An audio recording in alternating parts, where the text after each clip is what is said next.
Shalom, friends, and welcome back to a Bisselleh Torah, a little Torah to lead us into this week's Shabbat Torah reading, which is called Bo, the third Sidra, the third Torah reading from the book of Exodus. Language is supposed to make life simpler, to remove obstacles, to allow for less obfuscation and more clarity.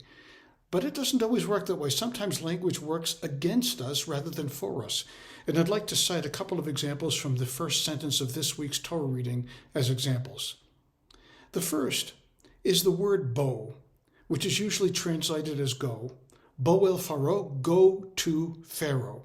But if it were really to mean the word go, it would not be bo. The word would have been lech. Lech el Pharaoh is go to Pharaoh. Bo really means come to Pharaoh, which really doesn't render an easy, comprehensible translation in the English, but that is what it means, come to Pharaoh. What does come to Pharaoh really mean? It means, according to Rabbi Levi Yitzhak Berdishev, that you're not going to be alone, that I'm going to be with you. God is indicating come to Pharaoh because you don't have to do this alone, Moses. I'm going to be with you all the way. But there's heavier and deeper meaning to come as well. It also is a kind of conciliatory act. Let us not forget that Pharaoh has been obstinate and recalcitrant all the way. He's been offered numerous opportunities to let the people of Israel go and to end the slavery and to end the ongoing plagues. And each time, Pharaoh refuses. Last week's Torah reading had Pharaoh saying, I'm Pharaoh. I and all of my people, we are Rishaim, we're evil. We have done sin. You and your God, you're the tzaddik. And I'll let your people go. And no sooner does he say that, and the plague has stopped, when he reneges on his statement just made seemingly a moment ago, and he says, I'm never going to let you go.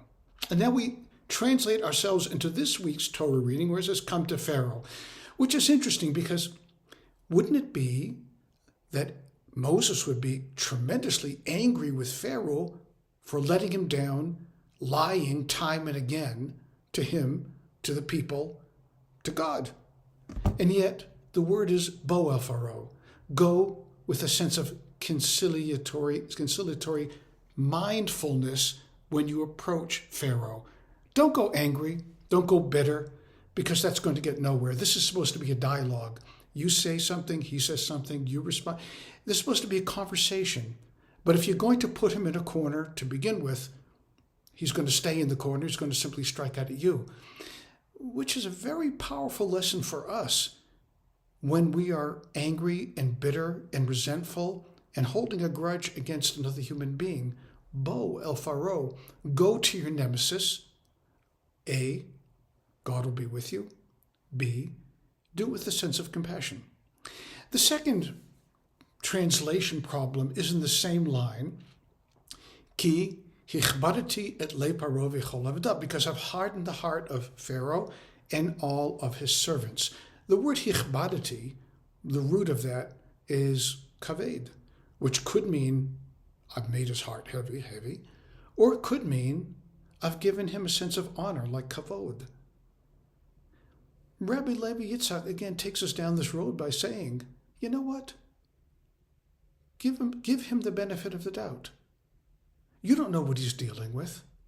Give him the honor and the respect that is due to him, and see if he'll be more malleable, more pliant, more reasonable in this conversation. And the Ishbitzer actually takes us down the road, reminding us that this last plague took place just 30 days before the holiday of Purim, which is almost where we're at right now. And in the holiday of Purim, Achashverosh and Haman are the two enemies of the Jewish people, because conciliatory words were used with Achashverosh, he relents. Haman does not. There are two reactions that people will have. But our faith, our tradition has it that we don't try to put somebody in a corner where they've got no way out. Always work towards conciliation. Always work towards the hope and the possibility of forgiveness, starting over again. Otherwise, why would there be so many plagues? God could have done it in one fell swoop, redeemed the people of Israel, but he wanted to give Pharaoh a chance time and again.